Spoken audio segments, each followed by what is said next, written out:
everybody. Welcome back to the studio. Today I am working on color blocking this long, wonderful 24 by 72 inch piece. It's a Monday morning in the studio today, depending, it might not be Monday when you're watching this, but it's Monday today. And I have come back into the gallery, looking around, seeing what I need to get done. And I'm working on a show in April for one of my galleries. And so they want pieces that are kind of Muskoka, beachy scene, not beachy, Muskoka scenes, like rocky water. Anyway, this is what I've determined that I'm going to work on. So here is the reference photo.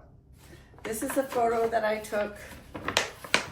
It's actually it is actually the ocean on the Pacific side, but it could very well be a Muskoka Island or the side, the rocky ridge of any kind of cottage area. So what I saw though, when I'm going through my drawers and I'm looking for inspiration, some days I'm like, oh, I don't know what I'm gonna paint. Do you ever have that? I don't know what I'm gonna paint. And that was me last week, because I'm trying to build a body of work that has been requested, that is kind of a cottage type feel, but I want it to be interesting and new. And I have, my own photo reference that I'm always going through. So sometimes it can get a little stale and you're always looking for something new to paint.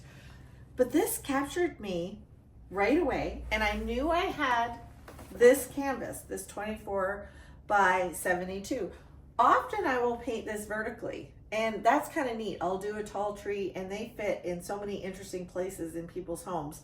They love them. But I decided this would be a neat one. This is a perfect size for over a bed. Fits over a king, fits over a queen, fits over a couch. It's kind of perfect, and it's just this interesting long thing.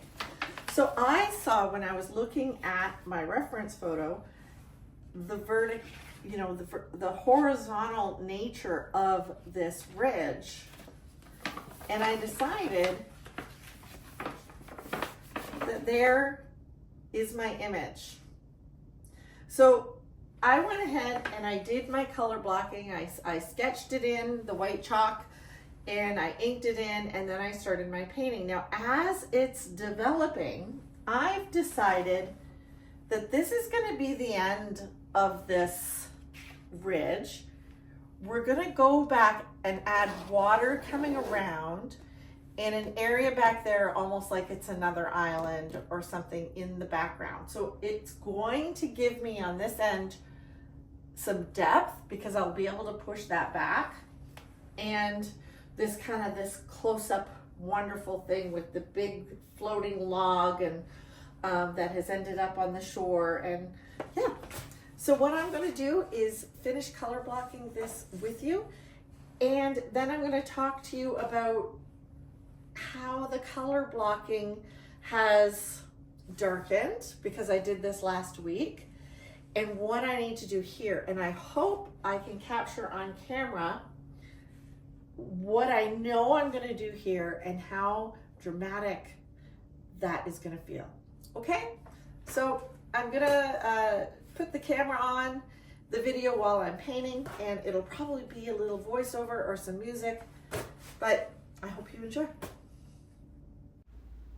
So like I said, I will be color blocking the rest of this 24 by 72 inch canvas, and that I'm changing the photo reference so that it looks more like it's the edge of the edge of a lake. It's the edge of a cottage entry, that type of thing, where the boats will be able to go in behind, if you can understand and see kind of what I'm doing. So I'm going to be color blocking, and what color blocking is I make, what is color blocking? these voiceovers, they're fun to do, but sometimes I'm like, what am I saying? What am I saying? So color blocking is really filling in this canvas. So you'll see on the canvas, you see my white chalk. That's my initial drawing, and then the kind of the burgundy paint. That's where I've solidified, you know, where I want things to go.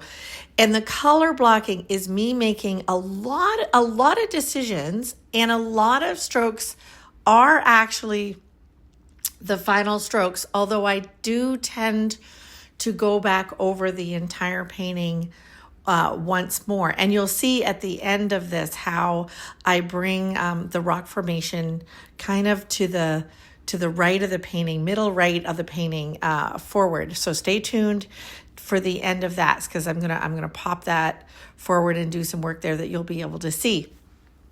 But color blocking is me getting most of my lights, my darks.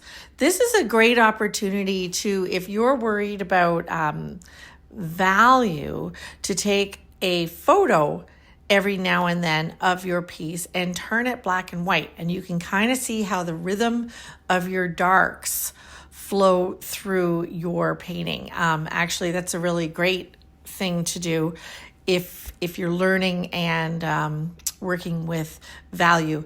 And value is a rhythm and a story in your painting, as well as your color story. So the color stories are, you know, bringing red or orange. If in this painting there's a lot of orange, so bringing that orange through in a logical way so that you're kind of walking and strolling around the painting, being led there by the orange color or the yellow, the bright kind of color. That's what I call a color story. A value story does the same thing. The values will create beautiful shapes that draw your eye up, over, through, beyond the painting.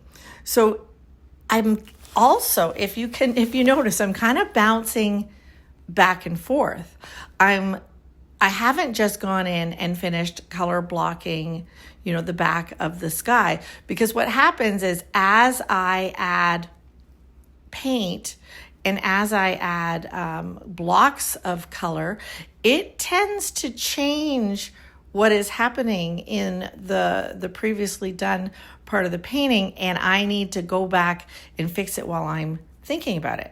So it's very much a intuitive thing that I do.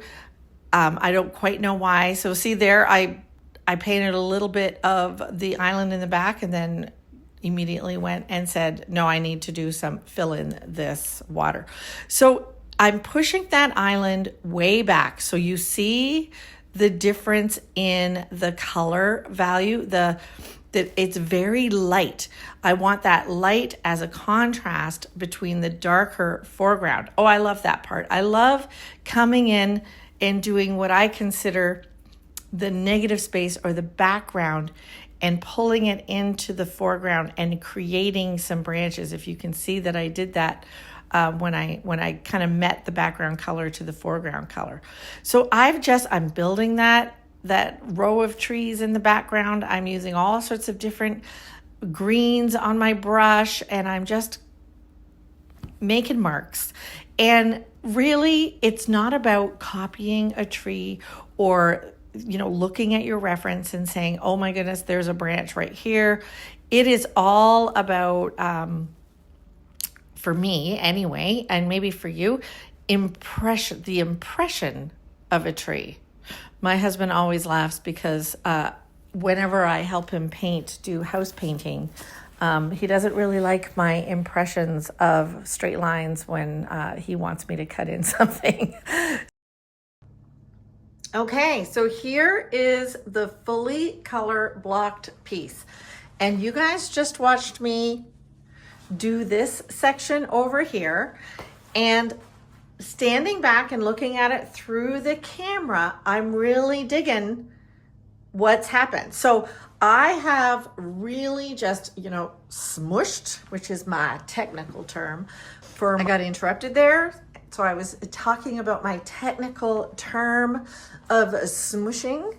the paintbrush, and that helps because I pick up the variety of color on my brush. Now, I just want to talk about, so I have made a lot of decisions here, but if you were really close to this painting, you'd see, edges that aren't completely covering up, the red background, and how I'm going to crisp and make things pull and pop. But what I want you to kind of see is this section right here. It's all very similar tones. Now this orange is popping out. Yes, I know that the orange is popping out. I have to now decide, do I want this whole rock bank to pull forward in tone and add brightness and keep this dark and muted? I think that actually is where I'm gonna go. I think I want to pull this forward, and by making it all with lighter tones. So what I've done then is I have built a great layer of shapes and color and all of that is going to allow me to build on top and let the things that are below live. Pull some, make this almost to be like a birch tree that has fallen down, and really pop this forward. So that's what I'm gonna do next. Somebody said, it was really fun. Somebody said, you seem to pop all over. And yes, I do. Once I add a few things, my eye will catch something else and I'll go over and I'll do that thing. Often it's because I have the paint color on my brush, so it works out great. But all right, let's get to what I'm going to do in this video. I will not finish this whole painting in this video today, but what I'm going to do is I'm going to do a little bit of this for today's video, show you how that's going to pull forward. And what I'm going to do is I think I'm going to bring the camera in really close while I'm painting, and then at the end of the video, so you've got to stay to the end, I'm going to pull the camera back and you're going to see how this pops forward. Okay, so look at it now. I'm going to pull the camera in and I'm going to work this area, and then I'll pull back. So let's see if I stay inside inside where I'm filming, because sometimes, it's that popping around. I might end up painting another part of the canvas and not realize that I'm not doing what I'm supposed to be doing. So here I'm wanting to build up the light and bring this whole ridge forward. And the benefit of all the color blocking below is that I can leave, parts of that peeking through, and it just develops life and history and gives real depth to the painting. When I am picking up my paint, I pick up my paint by touching various colors of the paint out of the tube on my palette, and I mix them on the canvas. I don't mix them on the palette. I mix them right on the canvas, and then I blend a little bit. But what that does is it really helps give all sorts of, striations to the rocks and branches to the trees and leaves. And here I am going off the screen a little bit, but you can see what I'm doing. I'm building and I'm getting lights. I do love to use, I use an unbleached white often for these highlights, and some titanium white, but I also touch blue, like a very pale blue when I'm doing it, turquoises and things like that. There's all sorts of lighter colors that I use to bring highlights. I don't want the highlights to just be white. I either have, a neutral gray in them, or some of the ochres or blues or turquoises. And you'll notice that sometimes I use a technique where I kind of outline the rocks. So here I'm making the tree, I'm trying to make the tree almost to be birch-like, but again, do you see how it's a very yellow highlight? I won't go to pure white. I find when you touch yellow with white, it just gives such a glow. I used to have that when I painted watercolor. I almost made the water just a little dirty with yellow when I was doing a wash of what would have been perceived white. And it just, I find, just gives such a glow. So here you can see I'm kind of doing a few little outlines using a darker turquoise. So this little sped up portion is almost done, and we'll get back to the video and I'll do some real time talking and hopefully you can see the difference. Okay, so I have worked on this area and this area only. And now I'm going to pull the camera out. Hi. I'm going to pull the camera out and you can see the difference that section made. And I'll have to finish the rest, but I need a fresh day, a fresh palette to finish the rest. But hey, I think that was fun for today. Let's see how it affected it. Okay, so there's the difference. So you're gonna have to go back a little bit and see what I started with. Now, when I'm looking at this, and because I only wanted to work on that section for you, I'm really seeing that over here, this needs to be brought forward. Oh, look at how dirty I am. This really needs to be brought forward, and I need some transition in here in that ridge, but that's going to bring that completely forward. My shapes and everything are a little muddy in here. I have to crisp those up and vary the shapes. But hey, I think this was a neat video for today. What do you think? Give me your feedback. I would love it. So thanks for joining me today. This was so fun. I always love a Monday. Mondays are literally my favorite day. Yeah, well, for work, because I get to come in and I get to start fresh. And there's so many things I've got to get done today. And my student comes this week, so we'll see in the next few weeks how the videos change and how her, she's in grade 12, how her take on all this is gonna add. I'm so excited. It's gonna be fun. It's also a little stressful because I've got to give her work every day. But 2.5 hours, I think, are gonna fly by every day, especially if she does a whole bunch of filming and then she goes and edits for a day or two. So I'll be able to breathe in between. Have a great day.